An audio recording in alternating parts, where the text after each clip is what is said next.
Zico, o menino que virou Deus na Gávea. Existe uma diferença enorme entre um jogador amado e um ídolo eterno. Jogadores passam, títulos ficam no passado, as gerações mudam, mas alguns nomes se transformam em parte da alma de um clube. E no clube de regatas do Flamengo, nenhum nome ecoa mais forte do que ele, Zico. Para entender o que ele representa, não basta olhar estatísticas, não basta contar gols, não basta mostrar taças. Porque Zico não conquistou apenas vitórias, ele conquistou corações. E talvez essa seja a maior conquista que um homem pode alcançar dentro do futebol. Capítulo 1. O menino frágil. Antes do apelido, antes da idolatria, antes do Maracanã gritar seu nome, existia apenas Arthur.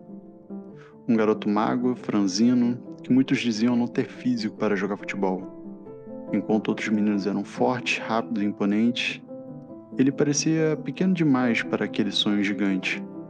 Muitos desacreditaram. Alguns diziam que ele nunca conseguiria sobreviver ao futebol profissional.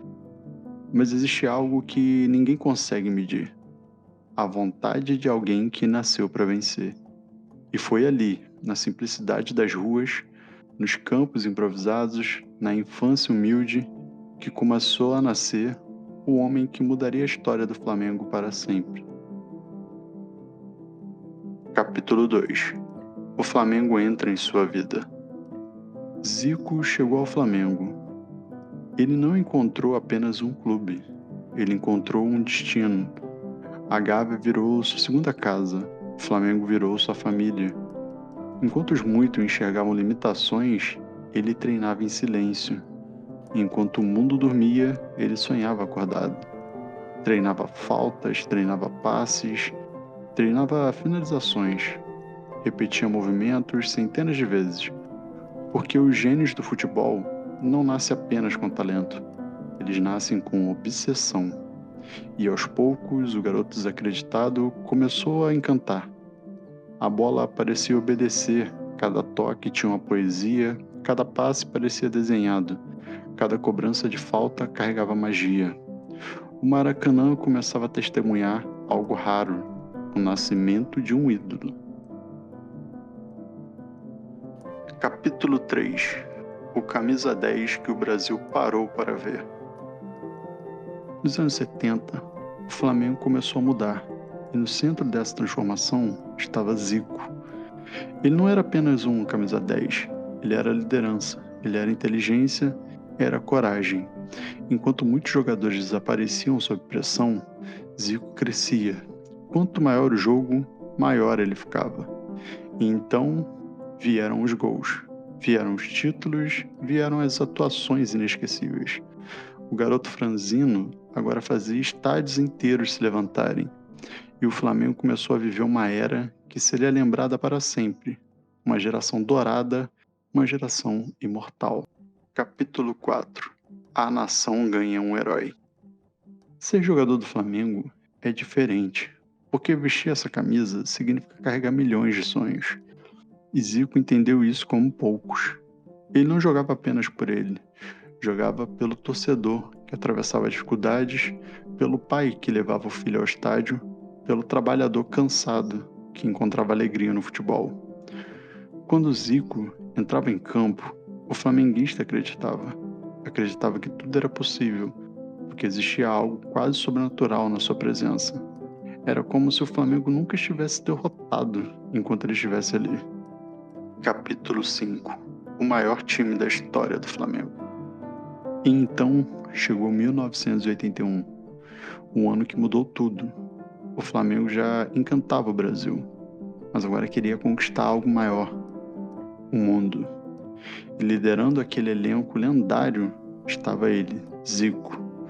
Um time mágico, um time agressivo, um time que jogava futebol como arte. E o mundo começou a olhar para o Flamengo. Capítulo 6. A Libertadores. A caminhada na Libertadores foi uma guerra. Cada jogo parecia uma batalha. Mas havia algo diferente naquele time. Personalidade, coragem, fome de vitória. E Zico era o coração daquele elenco. Quando a pressão aumentava, ele aparecia. Quando o time precisava respirar, ele comandava. Quando o torcedor sentia medo, ele devolvia esperança. Até chegar o momento histórico, a final da Libertadores. E quando o apito final soou, o Flamengo era campeão da América. O sonho da nação rubro-negra tinha se tornado realidade. Capítulo 7. O mundo inteiro viu o Flamengo. Mas ainda faltava um último desafio: o mundo.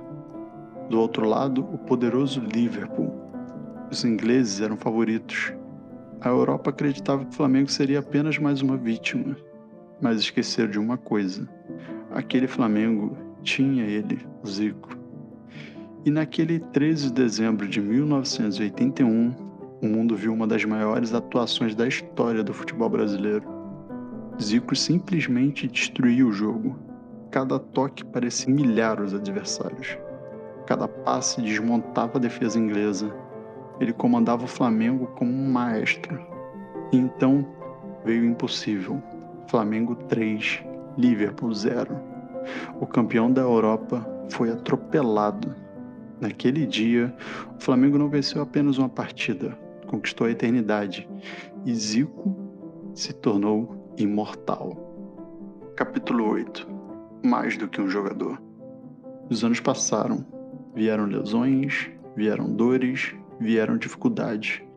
Mas mesmo machucado, mesmo sofrendo, Zico nunca abandonou o Flamengo. Porque seu amor pelo clube nunca foi marketing, nunca foi interesse. Era verdadeiro. Talvez seja exatamente isso que faça o torcedor amar tanto o seu nome.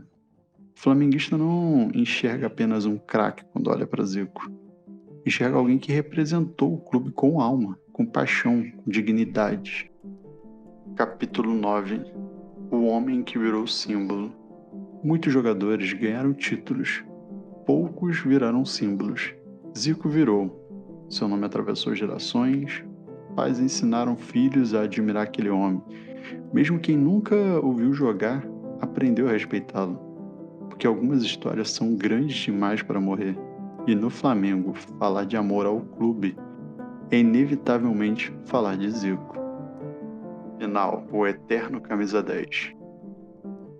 Um dia os estádios silenciam, as luzes se apagam, as partidas acabam, mas os verdadeiros ídolos continuam vivos.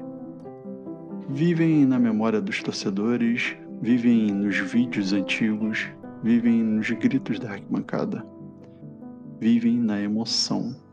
E talvez seja impossível explicar completamente o que Zico representa para o Flamengo, porque algumas coisas não se explicam, elas apenas se sentem. Toda vez que um flamenguista fala seu nome, existe orgulho, existe respeito, existe amor, porque Zico não foi apenas um jogador, foi esperança, foi arte, foi alma de uma geração e para milhões de rubro-negros será para sempre o maior de todos. Muito obrigado.